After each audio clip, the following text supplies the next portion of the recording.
Hello and welcome to the Weekend Investing Daily Byte of 10th of July, and a bit of a volatility hits the market. Market was down very sharply in the first hour, but it recovered. The reason for the fall could be attributed to the RBI scare that happened this morning. I'll talk more about it towards the end of the session, but reason could be anything. The market was looking for a fall, and usually when markets are a bit overbought or stretched on one side, any single excuse can become the reason for a fall. But please subscribe to the channel and click on the bell notification before we go forward.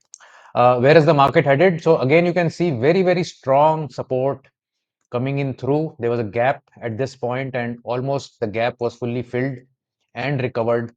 Nifty down only less than 0.5% at close. In the interim, it had come down to much below 24,150, 24,141 to be precise, and then it recovered back almost 200 points in the second half of the day. So the bears are really, not getting any opportunity to make any money. I mean, if you see from June onwards, after the election fall, there has not been even a couple of 100 points proper fall over a few days. These kind of falls that we were seeing in March, April, May, where at least the falls used to stick for 5, 6, 7 days, even that is not happening right now. So it is a bit of a stretch. A natural normal market would keep correcting from time to time, but right now that is not happening. Maybe the budget being not so far is causing buy at very sharp buying coming at every dip. It's not even allowing a 2% fall or a 1% fall properly. Again, Nifty Junior, you can see sharp fall and again very sharp recovery during the day. Nifty mid caps again recovering from the top of this consolidation range, closing only 0.3% down. Small caps also losing only 0.7%, again starting off from or taking support at this point. So really no damage done, I would say, for today's price action. Bank Nifty, of course, was down a bit. Bank Nifty has been again in the last 10 sessions the weakest link in the market, but not so bad actually. Um, Bank Nifty also down because of the murmurs in the morning from RBI headlines. HDFC Bank, State Bank of India, particularly 1.4% down. IT stocks were down heavily today. TCS, Infosys, Mahindra and Mahindra slipped big time, 7% down.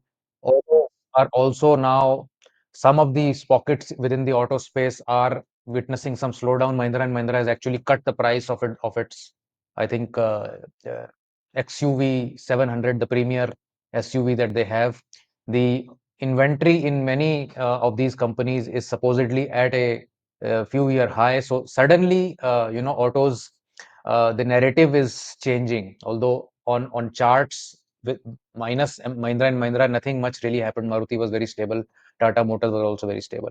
But few indicators of slowdown in pricing power of autos is becoming visible. Maybe it is a blip on the horizon, and come September, everything goes back when the festive season comes. Yet to be seen. Steel stocks, cement stocks doing all right. Uh, FMCG doing well. Consumption stocks like Asian Paints did quite well, 3% up on that counter. In terms of the next Nifty next 50, you had more green than red. You had REC, PFC, IRFC, all these stocks doing. In fact, even the rail stocks, some of them were up. RVNL up 7 or 8% through the day, even on a day like this. LIC up 1.6%, and you also had Pidilite and Colgate along with Godrej doing reasonably well. So they, immediately on fall this morning, the focus shifted towards FMCG, and FMCG stocks were running hard. Autos were, running weak. So autos, metals, PSU banks, IT stocks lost ground the most, and public sector enterprise stocks with pharma, FMCG, and energy eking out slight gain, not any major gains, but not at least going into the red uh, on that front. So good recovery in most of them. Public sector enterprise stocks, you can see, almost had come down to a 3-day low, but then fully recovered back, yet to actually break out of the election high. So this is probably one of the last sectors where the election day high has not been taken out. Otherwise, you will see that in most sectors, the election day high has been taken out. Autos, which was going up very nicely, was going to challenge this previous high was shaken off today. So maybe there is more consolidation that is needed in the auto sector, auto space, 2% down on that space. In terms of stock spotlight, Mahindra and Mahindra, as I mentioned, down 6%. Uh, the SUV price has been cut, and it had almost consolidated here for the last month, and this fall probably will go into more deeper consolidation.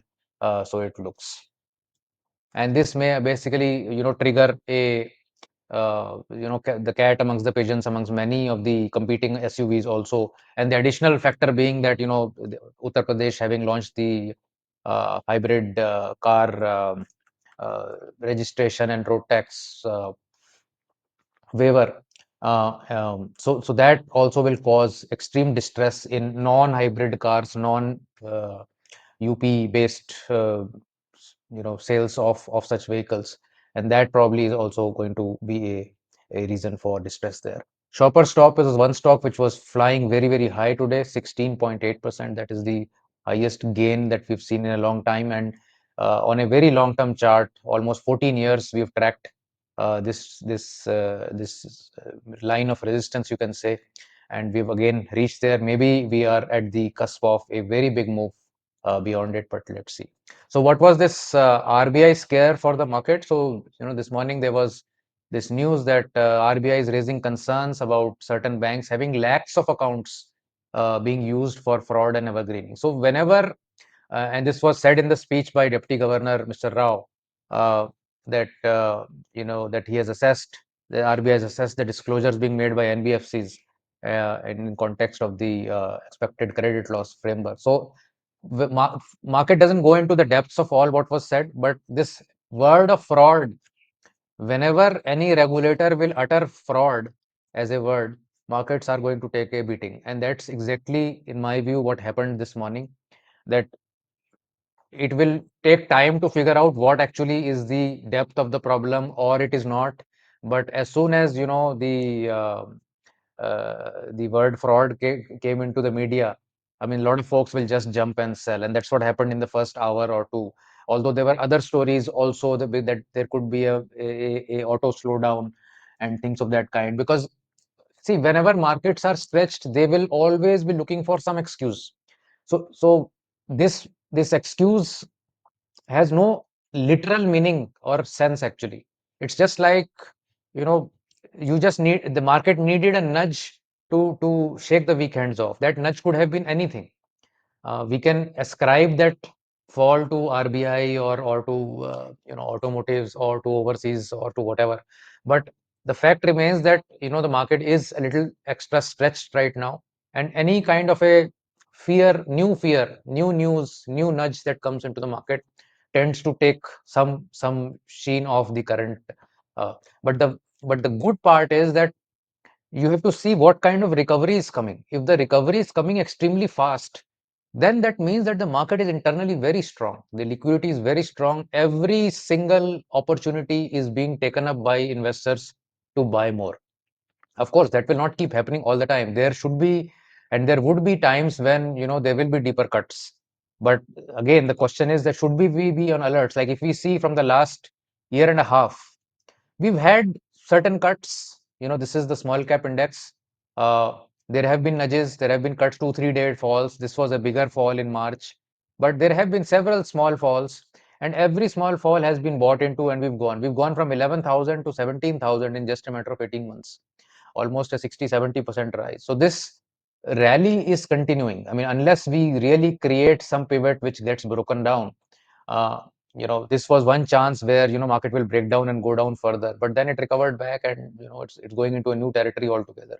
Even a correction down to the election high top, I think even that is not a bad place to come, correct, consolidate, and then go up again. So a lot of times, because of such days, many, I would say, new investors, naive investors, young investors tend to throw up their entire positions. They tend to liquidate their portfolios. Well, one should not do that. I mean, if you are in the market for a considerable period, 5 years, 7 years, 10 years, then these are just blips. This is nothing actually. Uh, as long as you will have some mechanism that, okay, let's say a fall comes through tomorrow and we go down 10%, 15%. Now your portfolio is down 20, 25%. Now there should be a mechanism that you should be able to do sector rotation and get into the strongest sectors at that point of time. Getting out of the market is never a good option, unless you are a very, very tactical, very smooth, suave trader who knows how to get in, get out. You can buy the dips, you can sell on the rise. 99.99% people cannot do that and should not do that, because they are not professional traders or professional investors to that extent. So just continue with your investing. Make sure you are taking out weakness from your portfolios from time to time. In case you are following some strategy, that is even more wonderful. But even if you are doing it yourself and you are able to weed out your losers and stick with your winners, I see no reason why you should abandon the market at any point in time. Of course, make sure that you are asset allocated. So have asset allocation in other asset classes, especially gold, because the way we are having geopolitical issues, someday something will happen, that is for sure. I mean, there is no option about that. But then if you will have that asset allocation, your portfolio will be more smooth in terms of its overall performance. It will not drop like a rock. And then once that event, whenever it comes, happens, it will start building up again. So no point of running away from the market is what I'm saying. Stay with the market. The market will reward you. The market will give you more reward if you stay in the market than if you try to time in and time out of the market. That is the So all these small shakeouts will continue to happen. I think the next one may happen after the budget. That is my expectation, that the budget rally, the rally may extend till the budget, and post budget, maybe there is some tax update that market is not expecting or something like that. So maybe the next month or so can be a bit shaky, but that's okay. I mean, that's part of the game. That's part of life. Don't worry about it. Stay invested and have a great investing journey. Thank you so much for watching. Do like and share the video if you do, and subscribe to the channel. Thank you. Bye.